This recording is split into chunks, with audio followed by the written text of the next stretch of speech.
Hello, this is Dan Taverne, and this is my video defense for DET630, Cyber War and Deterrence. As my topic for study during this term, I chose to do an in-depth analysis of Anonymous and how it threatens the United States of America and how the United States should respond to the threat posed by the group Anonymous. I knew very little about Anonymous when the term began. I had heard of the group and had watched some videos of theirs after viewing the webinar that was hosted at Bellevue University some months ago. I found Anonymous to be very intriguing, and partly because of their kind of comic book unreality. The group looked like something that came out of Batman, with all of its Guy Fawkes masks and videos that it produced with this odd computer synthesized voice and the flag that took the UN wreath and the globe and superimposed a man with a question mark in place of the head and all these sorts of things.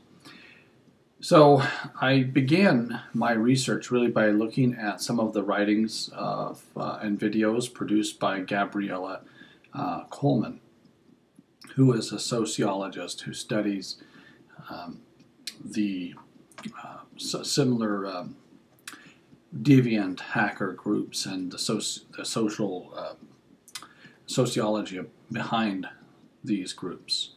And Gabriella Coleman introduced me to the concept of evolution in the group and how Anonymous has evolved from a lulzy trolling group on 4chan to kind of a playfully malicious group in their fight against Scientology, to a more malevolent and destructive group in their attacks upon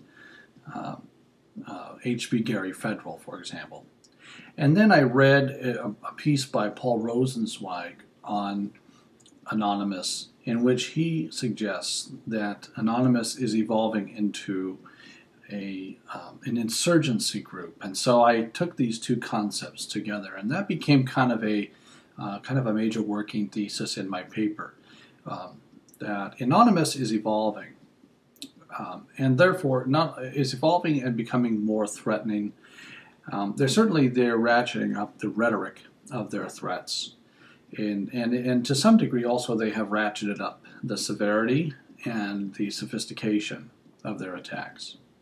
Now, my own thinking about Anonymous evolved as well. I began in my first threat assessment holding one view of Anonymous and the severity of the threat posed by it, to my policy generation, where I had sort of a very different appraisal of the threat posed by Anonymous. And so I have tried to go back through the entire paper and harmonize my thinking throughout, because I do believe that Anonymous, while it has turned up the volume, turned up the intensity of its rhetoric, and has even increased the sophistication of its attacks, it nevertheless remains a less significant threat to the U.S. than many others. Now, those are some of the major thoughts in my threat assessment.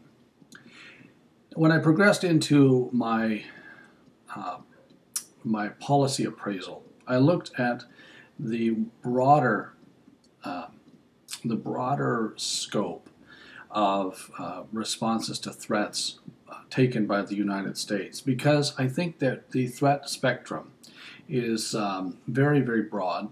We know that we have on the one end of the spectrum cybercrime, on the other hand of the spectrum we have cyber war, and in between we have cyber espionage, we have cyber sabotage, we might have cyber theft, cyber exploitation. And so we're not exactly sure where we're going to place Anonymous on that spectrum, or in that spectrum. We can look at the spectrum and we can sort of define where different groups or actors might go based upon their motivation, the types of attacks that they perpetrate, and the targets that they attack. But Anonymous is kind of in a gray area because we haven't seen anything really. We have seen some actions of theirs recently, but nothing that measures up to the threats that they have made against the U.S. So we're not quite sure where they're going to sit on that spectrum at this point when they reemerge and launch some new attack.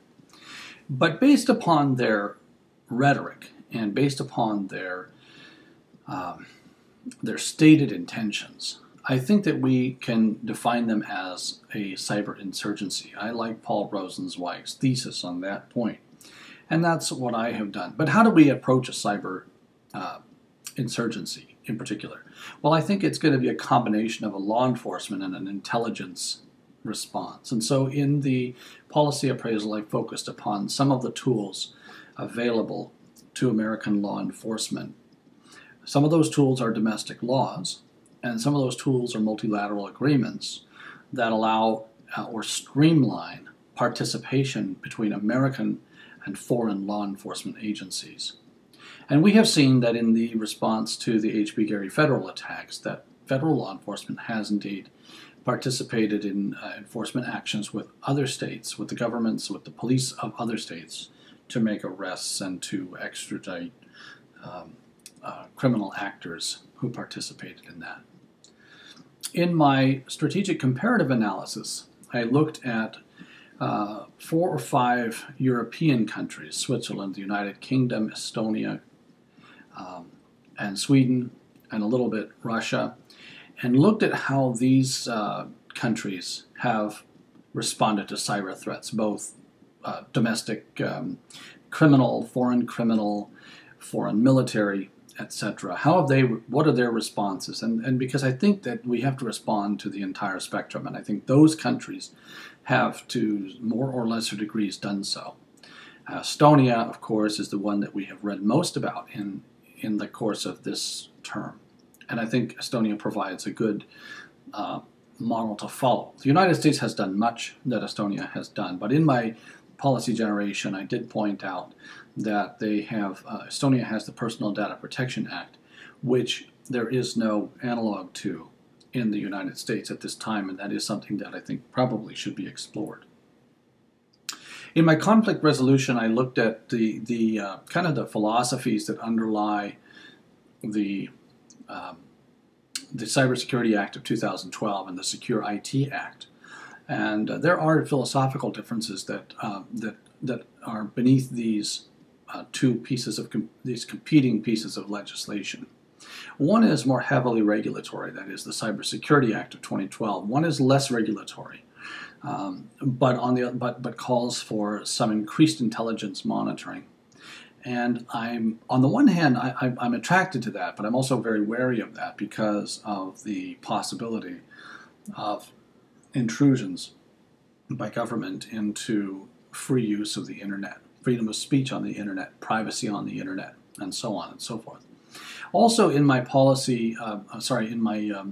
conflict resolution, I try to kind of come up with a scheme for understanding the spectrum of threats and the risk situation, and suggested that these very, very high severity but low or no frequency attacks should not cause us to, the threat of these should not cause us to leapfrog over many other lesser measures, easier countermeasures, to some draconian measures, such as heavy government intrusion into the internet and a heavy bureaucratization of internet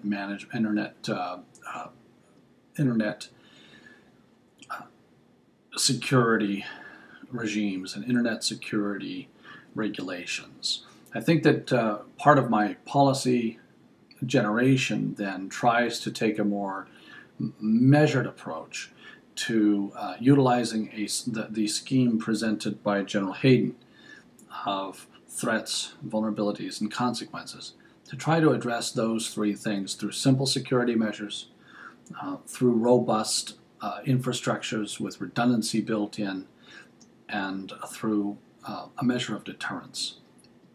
I think it would be interesting to explore, and I do suggest it in my paper, that the United States explore the idea of an internet kill switch that we could use as a deterrent against other countries. There has been much talk in the United States about an internet kill switch whereby the President of the United States could cut the United States off from the internet in the case of some severe attack. But I wonder if it would be better to use that concept as a deterrent by creating an internet kill switch that would allow us, for example, to isolate a country, say Russia, if it attacked us or our allies. And so I do explore that a little bit in my policy generation portion of my paper. Overall, I think that we must see Anonymous as an evolving threat, an emerging threat, but it has not attained the level of high severity, low frequency, let alone high severity, high frequency attacks. Therefore, I think that the response to Anonymous does not need to be unique, but should be contained within an overall broad approach to cybersecurity. That approach should not entail draconian measures based upon fear, inflation, or conflation of threats, but should be one based upon an avoidance of groupthink, an avoidance of panic, a careful analysis of the severity and frequency of attacks on the spectrum, and then should always seek to guard the civil liberties of Americans and the privacy and the efficiency of the internet. Thank you.